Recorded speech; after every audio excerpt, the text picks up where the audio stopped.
even when we were doing Shaun of the Dead, when we had to kill Barbara, that was like killing our own mum. It felt the same way, and yet at the same time, I'm holding a corkscrew to Dylan Moran's neck.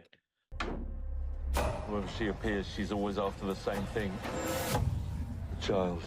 She's waiting for us.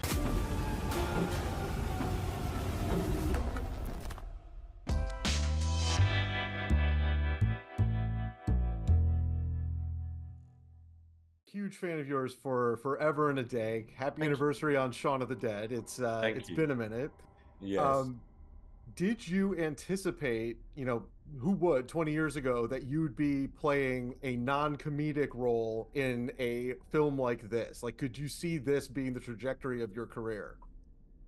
No, I didn't know. I mean, to be honest, I thought I would be driving a black cab. So this is a real reflection of where I saw my life going. Obviously, not the killing bit, but everything else. But I look, everything I've ever, I think, because I've always been funny, in inverted commas, that funniness is also there at the darkest points of my life, and the shittest times are always still funny.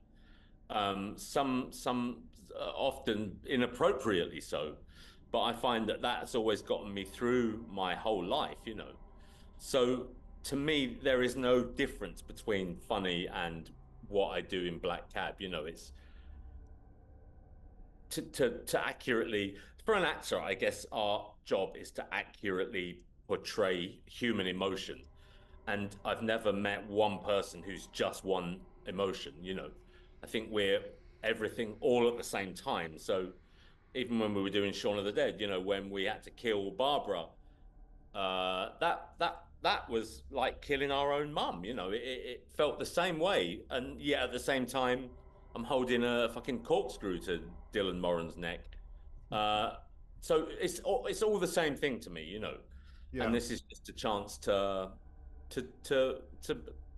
be a bit different, but still retain the comedic values that we enjoy, and vulnerability, and being a real dick sometimes, and a horrible, violent, awful man. I think I kind of like the idea that there's a chance with the black cab driver that even though you shouldn't, you should leave the theater or turn off the lights in your front room and think, I kind of feel a bit sorry for him. But I mean, you shouldn't.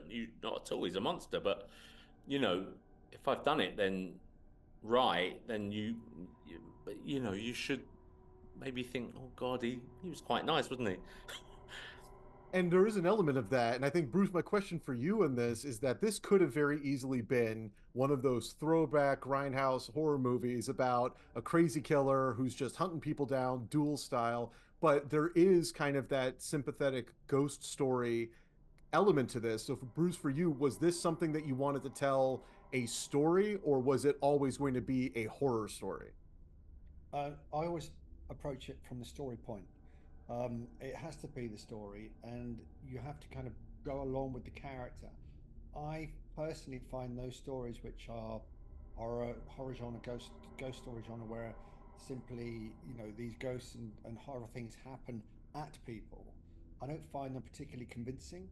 I always find that if the if the nature of the horror or the ghost has come out of the character and come out of the situation where you're continually asking yourself, is this a creation of Nick's character's imagination, or is that ghost really there?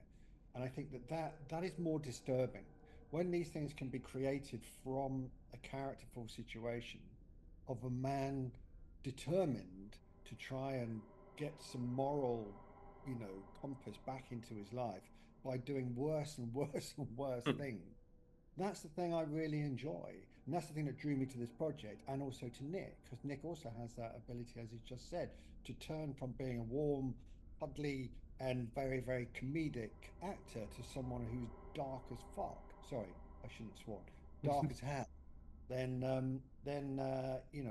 I think that journey is a really good journey, and the journey is a really important word, isn't it? Because you are going on a journey, literally and metaphorically. You're in a cab, and you know something has got to, things are going to always escalate, and so that means that you can get more and more, if you like, fanciful with the things that Nick's character does. So for me, it was building the ghosts, if you like, and the demons out of the character, and not the other way around.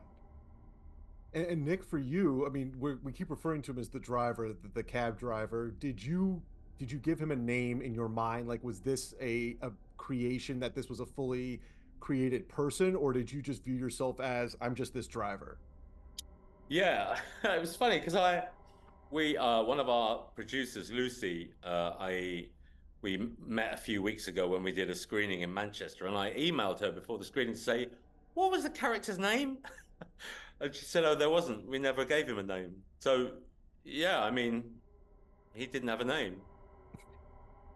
And do you feel that you base this off of any actual drivers, Uber driver, cab driver, that you've experienced, like any like of the little character quirks, or was this just something you saw him on the page and you knew how to play him?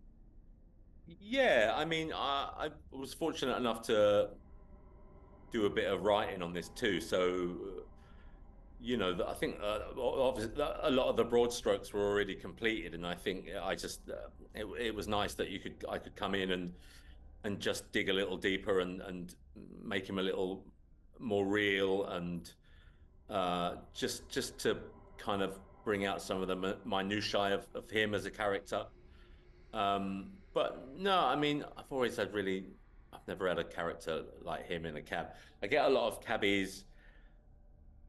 They always, it's probably happened two or three times, but they'll say, what was that thing you were in? What was the thing? Was it spaced? And I say, yeah, yeah, spaced. And they say, well, I like that. I don't like anything else, but that was all right. And it's like, oh, well, that was 23 years ago. So thanks for that. Uh, so no, I mean, I think I just wanted him to be relatable and human and inhuman. Sorry, I was just going to add that there are, I've been in cabs where there are some very spooky characters. I think they, and I think it does tap into our kind of fear of being locked in somewhere and taken off somewhere against our will. Yeah. I think some of the best stories come from those situations. What if you are going to be taken away? And those cabs, they're quite spooky looking things. These black Yeah. smoky things on these wet cobbledy streets, and and they have that red light that goes on, and you can't get out of that cab. And it's like, if you are of a nervous disposition and someone does say something a little bit strange, then you're like, oh, what are you going to do then? So there is, it does come from somewhere. And cab drivers, you and I know, Nick, there are cab drivers that have been in front of a judge once or twice for doing some pretty naughty things in cabs. Yeah. So I think that's in our psyche. And Bruce, do you think that from a logistical standpoint, I mean, so much of this takes place in one single location in a vehicle. Does that create more limitations from a filmmaking perspective than if you were in like an actual building? Well, there's two things, right? There's a claustrophobia, and claustrophobia I think is great for the horror genre. It isn't just cheap. We've seen bodies in boxes before trying to dig their way out. It's very claustrophobic. But what we chose to do, because we were determined to make sure that there was an actor's piece as well, that we got a second cab. Unfortunately, Nick is a dab hand at driving a cab, second career and all that.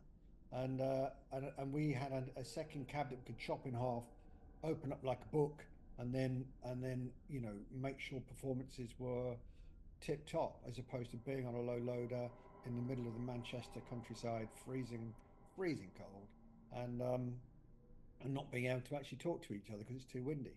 So it was there's a combination of decisions here. The technology is such now that you have these things called volume stages, where you can create the road around you in a very, very effective way, and you can make it look as realistic or unrealistic as you like. So there was a sense of going from the light to the dark, from the city to the forest. So that design was pretty purposeful.